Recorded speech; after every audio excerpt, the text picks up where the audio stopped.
Alright guys, welcome back. Here is one of my grandmother's favorite things to make.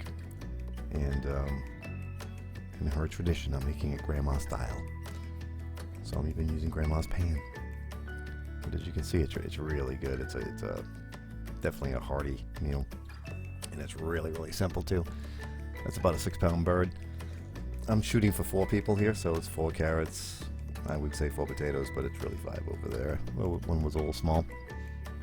And real basic ingredients, man. It's really simple to do. So you take grandma's pan, and you throw a little extra virgin olive oil on the bottom of it. And you take this disgusting raw chicken. And like I said, that's about a 6-pound bird, and we're just going to throw it in there. And it comes with all these guts. You know, the neck and internal parts of the bird. I'm not going to eat any of that stuff. My cats won't even eat that stuff, but I do throw it at the bottom. It adds to the juice and stuff. And we're gonna oil up the bird. I remember watching Julia Child years and years ago when she was buttering up a bird, and her guest asked her, you know, why do you do that? And she goes, well, it makes the skin crispier, and I think the bird likes it. Which I don't know. I thought that was funny. Okay, so we oiled up the bird, a little salt and pepper. We're gonna salt and pepper the inside too. And we're not going to put anything else inside the bird. I'm not using stuffing. I'm not jamming citrus crap up there. Just salt and pepper. There you go. And we'll put it in its little grandma pan tomb. And we'll get the rest of the stuff together. Oh yeah, I almost forgot that part. We're going to preheat the oven at 385. And like I said, we're shooting for 4 people here. I know that's 5 potatoes, but you see those 2 in the end, they're a little small. And we're going rustic. So rustic to me means really a lazy way of cutting up stuff. And they always say, you know, cut things about the same size. There's a reason for that, so they all cook about the same amount of time. And we're just going to randomly throw them in there. I'm not putting anything in the bird, once again. But I'm not even bothering peeling potatoes. I mean, I washed them. You can see the cutting board was wet. I wash them. I'm just going to jam them around this bird there and move on to bigger and better things. Let's go on to the carrots here. Same thing, rustic, real rustic cut right there. And just going 4 carrots. I'm looking for 4 people. You know, can't say that often enough. There's definitely going to be leftovers.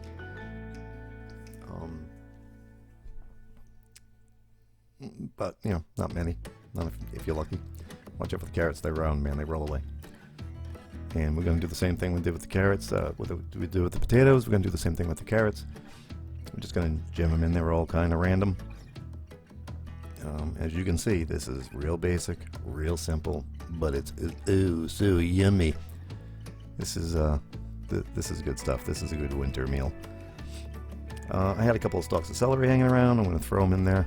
You don't have celery? Hey, listen, man. The world's not going to come to an end. The chicken police aren't going to show up at your door. I had some left over for some buffalo wings we had earlier that week. So I had them. So I'm just going to roughly chop those things up there and throw them in the pan the same way. There you go. Sprinkle them around. And I'm kind of watching this as you are too. I'm trying to remember what I did next. I'm pretty sure I did peas next. But you know, let's find out. Yep. And you know, we're just going to spread those around. As you can see, this is starting to look pretty good, but we really haven't done anything amazing. I mean, so far we've used salt and pepper. Here's the most controversial thing I'm doing right here. That is soup mix. That's onion soup mix. If you don't want to use that, don't. I mean, I don't always use it. I happen to have it in the house. I wouldn't have gone on my way to buy it to have it for this meal. I would have just chopped up an onion and threw it in there. I happen to have it in the house. It's like, oh, you know, that's cool. You know, puts a little twist in it. You don't have to. I mean, wing it, man. It's your kitchen, your meal, your food, your plan. This is 2 cups of water. If I had used a regular onion, I would use 2 cups of water too. It has nothing to do with the soup. But I threw that in there, and then here comes Grandma Italian Heritage right here. Tomato sauce. I don't know if it sounds crazy to you or not. I grew up eating like this, so I assume everybody did this. I do the same thing with a beef roast. I'm going to do a beef roast later on, and it's very similar to this. So I throw some tomato sauce in there, and it's Grandma's recipe. Use Grandma's ingredients.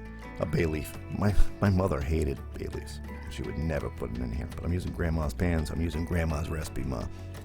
So I threw a bay leaf in there. And we get this oven at 385. And we're just gonna throw the puppy in there and forget about it for a couple hours. I'm gonna set the timer for like 2 hours. I'm gonna mess with that time a little bit, but you know, not too much. I mean, pay attention. You'll see what I'm doing here. All right, so this is, you know what? I didn't go the whole 2 hours here. This is probably maybe an hour and a half. I don't know. I probably got impatient. You can go the whole 2 hours. It doesn't matter. But we're gonna baste this a little bit. And like my little fancy turkey baster there. Typically, I would have used a spoon. Hey, man, but I was on video, so I'm trying to look fancy. And look at that. I mean, I'm no good with this thing at all. Like, I'm splashing this stuff everywhere. And you can just use a spoon. Nobody's looking. It's okay. It's fine. But I happen to have this thing, and I said, oh, look at this. I'm going to look all professional as I splatter this stuff all over the place. But we're going to baste it. You can baste it a couple of times. I think I just did it the once that time.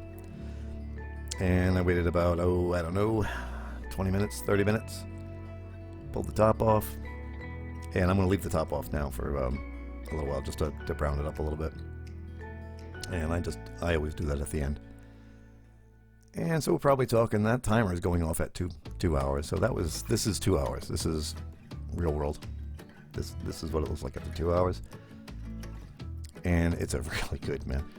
There I am on my serving plate. You can see it's yummy.